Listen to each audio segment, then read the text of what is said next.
tenu d'intensifier son action diplomatique et de collaborer avec les Éthiopiens de l'étranger afin de résoudre la question portuaire. Soulignant que cette question concerne toutes les nations, nationalités et l'ensemble du peuple éthiopien, il a insisté sur l'importance de la mobilisation et de tous les citoyens pour sa résolution. Finalement, il a souligné que chaque citoyen doit privilégier les intérêts nationaux, quelles que soient ses divergences politiques.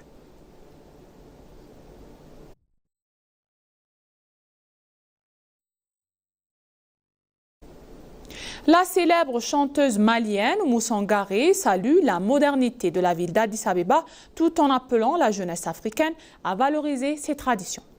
Lors d'un entretien accordé à l'agence de nouvelles éthiopienne, la grande diva chanteuse malienne Oumou Sangaré raconte de sa surprise en arrivant à Addis Abeba pour la 3e fois. Face aux lumières et à l'urbanisation de la capitale, la chanteuse malienne a cru, l'espace d'un instant, s'être trompée de destination, pensant atterrir à New York. L'infrastructure moderne, dynamisme culturel et organisation urbaine témoignent selon elle d'un modèle africain inspirant. Elle a rappelé que son succès international repose sur la richesse culturelle de Ouassoulou, région du sud du Mali. Elle y a puisé une musique profondément ancrée de la tradition tout en modernisant avec des instruments contemporains sans en enterrer l'essence. Pour elle, la richesse culturelle du continent est un trésor encore largement inexploité qui mérite d'être mise en lumière. Engagée bien au-delà de la scène, Oumou Sangaré multiple les initiatives pour soutenir Ouassoulou, projet d'hébergement et de formation professionnelle. Son combat est celui de la transmission et de l'avenir.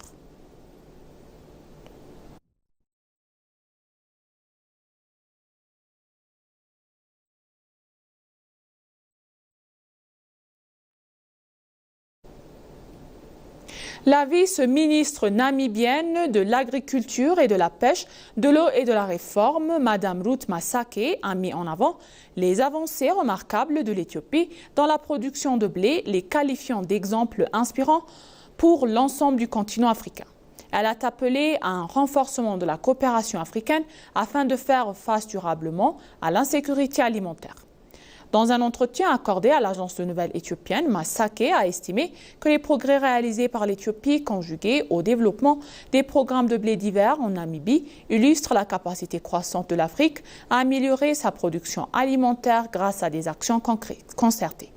Elle a souligné que l'essor rapide de la filière blé en Éthiopie figure parmi les réussites agricoles les plus marquantes du continent, le pays étant parvenu en peu de temps à passer du statut du grand importateur à celui de production de blé, en plus autosuffisant avec des ambitions exportatrices.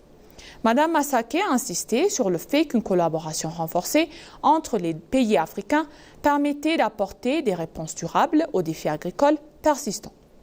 Elle a plaidé pour l'adoption de politiques harmonisées, le développement de partenariats techniques et la conclusion d'accords formels afin d'accélérer les progrès et d'assurer une croissance collective. Elle a également mis l'accent sur la nécessité d'investir dans l'éducation et le renforcement des capacités techniques, notamment dans les domaines de la santé végétale, de la gestion des maladies animales et de la biosécurité afin de soutenir le commerce agricole intra-africain.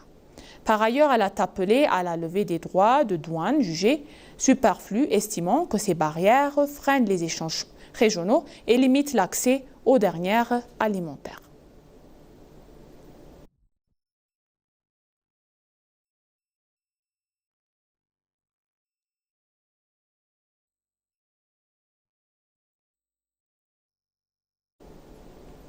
Le ministère de l'Agriculture a annoncé que 4,6 millions d'hectares de terre seront aménagés cette année grâce à la conservation des ressources naturelles et à la gestion intégrée des bassins versants.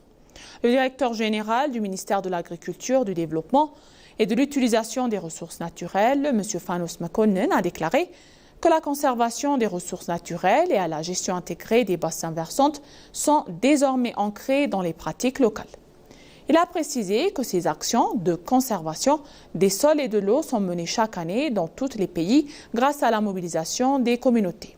Il a également souligné que cette approche générait des retombées économiques positives en permettant aux jeunes de s'organiser et de produire des fruits et des légumes à valeur économique. Il a indiqué que la campagne annuelle de conservation des ressources naturelles et de gestion intégrée des basses versantes sera officiellement lancée à l'échelle nationale en janvier et que les préparatifs sont en cours. Il a également appelé que toutes les composantes de la société à s'engager dans le mouvement, car la préservation des ressources naturelles est essentielle pour lutter contre le changement climatique et maintenir l'équilibre naturel.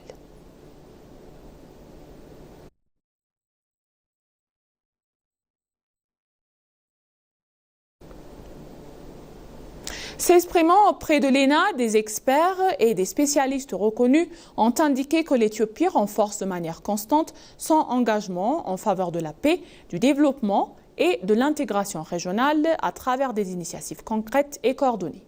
M. Kebede Gerba, le chercheur en droit international de l'eau, a expliqué que la valorisation des ressources naturelles de l'Éthiopie engendre des effets bénéfiques qui dépassent largement le cadre national.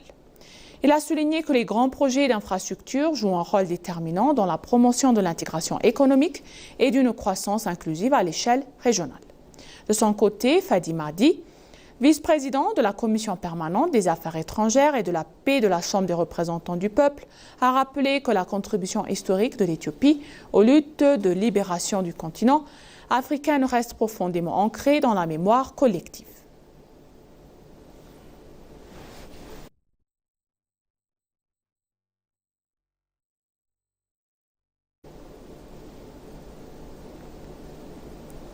Pour conclure le journal, donc, le ministère de la Culture et des Sports a examiné avec les experts et les acteurs concernés du secteur le projet de politique relative aux arts et aux industries créatives et les autres cadres juridiques et les directives approuvées.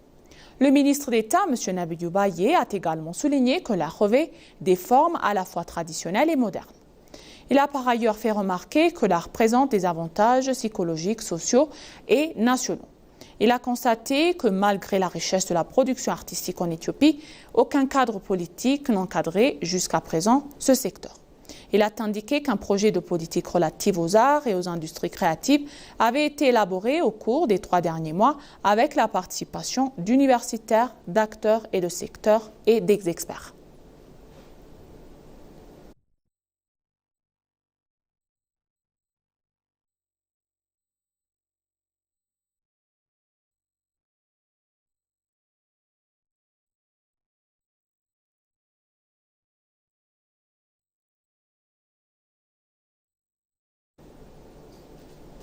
Et maintenant, chers téléspectateurs, je vous rappelle les titres principaux.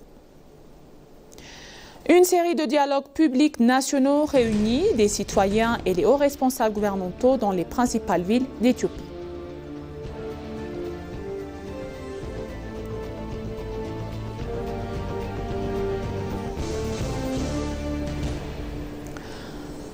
La célèbre chanteuse malienne Oumou Sangaré salue la modernité d'Addis Abeba tout en appelant la jeunesse africaine à valoriser ses traditions. Merci chers téléspectateurs, ainsi s'achève le journal d'aujourd'hui. C'était moi Aïda Gadamaou et je vous souhaite une bonne journée.